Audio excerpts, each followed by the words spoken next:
Bon, TGF, il y a un truc aussi que j'ai envie de parler et je pense que tu vas être d'accord avec moi. C'est un truc qui revient beaucoup dans nos questions en MP, en privé. C'est le budget.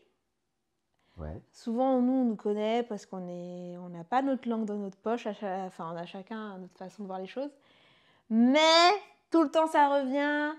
En jolie vue, il faut combien pour démarrer une activité de sous-location professionnelle? C'est quoi? Qu'est-ce qu'on doit prévoir? Tu réponds quoi? Tu leur dis quoi, encore une fois? Ou ceux qui connaissent, qui commencent à Qu'est-ce que s'intéresser je à la réponds sous-location. à c'est quoi le budget pour démarrer une sous-location professionnelle, c'est ça? C'est ça. Budget, on doit dire la vérité. On doit dire la vérité aux gens. Parce qu'il y a beaucoup de bullshit sur les réseaux quand même. Bah, moi, j'entends des fois qu'on peut démarrer à 1000 euros, qu'on peut démarrer à 500 euros. Ils ont peut-être raison, les gens. Qu'est-ce que t'en penses? Moi, je le vois, des gens. Ils se disent, ouais, tu peux démarrer la sous-location à 500 euros. Non, moi 1000 je euros. vois mieux. Tu peux démarrer sans Ah oui, argent. sans argent. Sans argent. Ah Tu oui, peux oui. commencer Celui-là, la sous-location professionnelle. Tu démarres avec 0 €. Comment tu fais? Ils te regardent avec des grands yeux. Des yeux qui te disent achète ma formation. Non, plus sérieusement, les amis. Tu me connais, tu nous connais. Nous, on aime bien les choses qui sont réelles et proches de la réalité. Même si ça ne vend pas de rêve, c'est la réalité. Alors, du coup, ça va dépendre. Moi, je dirais... J'ai une question après. Ça dépend, parce qu'il y en a, ils ont quand même un peu de trésorerie, ils peuvent mettre un peu plus d'argent. C'est quoi trésorerie? Trésorerie, c'est quoi la trésorerie? Parce que quelqu'un... Mais tous les profils ne sont pas les mêmes. Non, mais moi, par exemple, il y a des gens qui vont dire trésorerie, c'est 500 €. C'est quoi une vraie trésorerie à part pour toi? Mais ça dépend des gens. Non, mais à partir pour toi, je viens de dire. Ça démarre à combien une vraie trésorerie?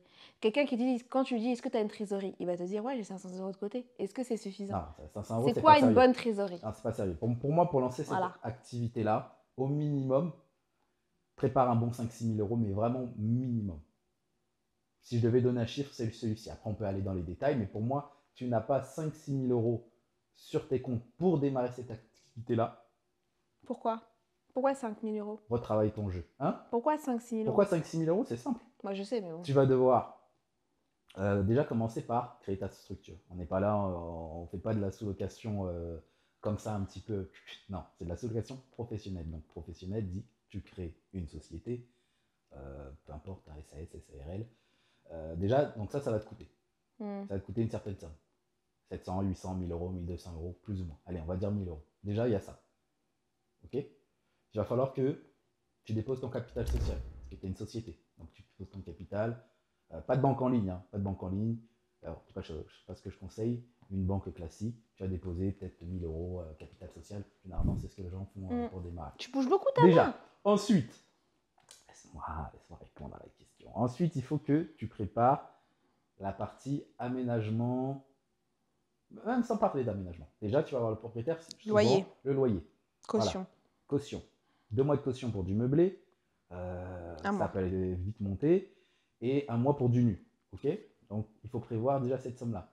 Peut-être le premier mois de loyer que tu vas devoir débourser avant même de commencer ton activité là, si tu n'as pas négocié. Donc, il y a ça qu'il faut prévoir. Et sachant qu'on est en région parisienne, donc même les studios, on monte quand même facile maintenant à des loyers entre loyers 600, studio, 700. Non, même plus. Ouais, 650, 700. Ouais. En région parisienne, ça va être ça, plus ou moins. Et encore. 650, 700 euros.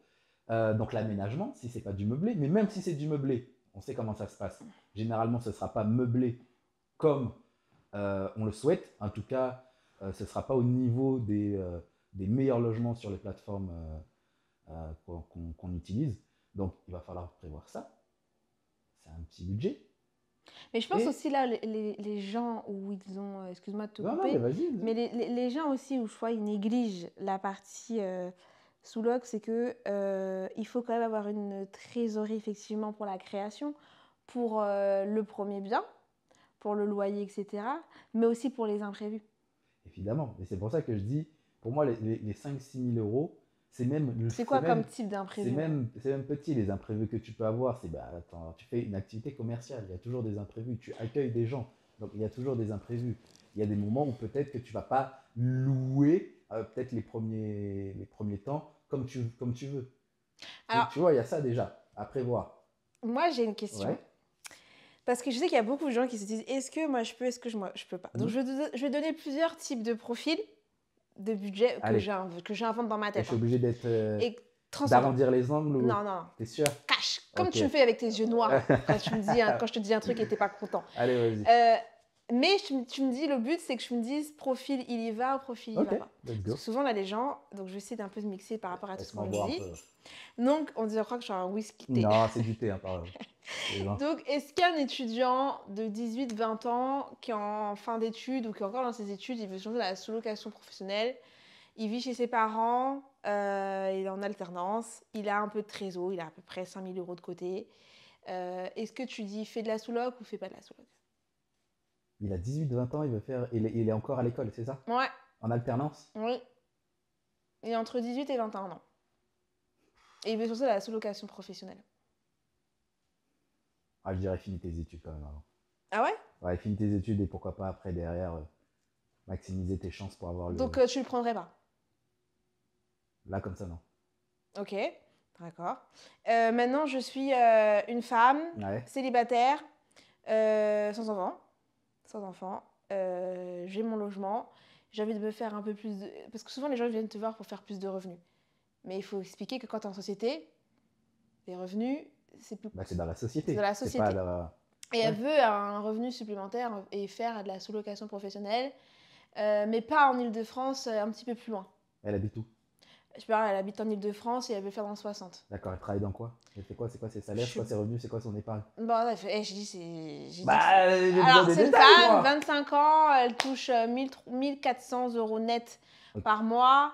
Elle a un loyer de 600 € qu'elle paye déjà pour son studio. Okay. Et elle a que des propositions dans le 60 pour de la sous-loc. Elle voudrait s'intéresser à la sous-loc et quand elle truc le... Et donc, en termes de trajet, c'est combien de temps? Elle habite en Île-de-France, elle est à peu près en voiture à 40 minutes. Elle est véhiculée? Non. Je ne conseillerais pas. Pourquoi?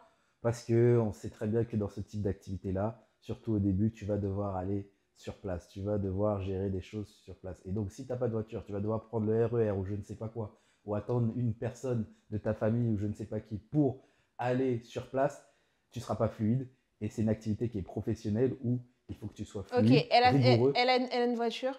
Si elle a une voiture, 40 minutes, ça va. C'est gérable. Mais après, j'ai besoin de plus de...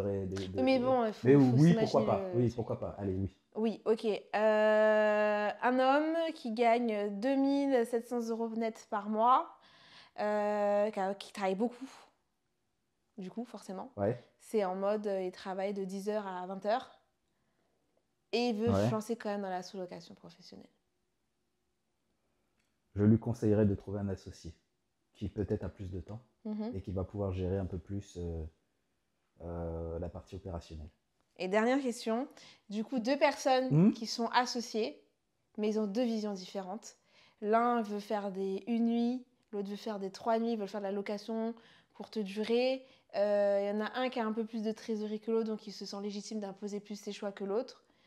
Qu'est-ce que tu leur conseillerais aux deux? Bah, ils sont déjà associés. Ils sont associés, mais c'est compliqué. Bah, ils souhaiteraient faire de la sous-location, de la location courte durée ensemble. Ouais. Mais déjà, ils ne s'entendent pas sur certains points. Ah bah, il faut vite régler ces problèmes-là parce que... Non, mais tu rigoles, mais il y en a beaucoup. Hein. Ah oui, il y en a beaucoup, mais je leur dirais déjà... En fait, les gens sont attirés par faire du business et dire on s'associe. Oui. Et en fait, parce qu'il y en a un qui a du budget, l'autre qui n'a pas la vision, mais en fait... Mais ils doivent être complémentaires. Généralement, dans les associations, c'est ça. Non. C'est une complémentarité. Après, s'ils ne s'entendent pas, bah, je dirais les gars... parce que des fois, il faut essayer de... tu penses t'entendre, mais c'est quand tu commences à faire l'affaire que tu t'entends plus. Après, ça fait partie de la vie, ça. J'ai envie de dire, tu peux pas tout prévoir. Voilà. Bon, bah... Donc moi, je leur dirais, bah, c'est la vie. Tout ne fonctionne pas forcément du premier coup, mais il faut savoir que dans toute association, même si ça se passe mal, que ce soit l'un ou l'autre, on apprend toujours. Et c'est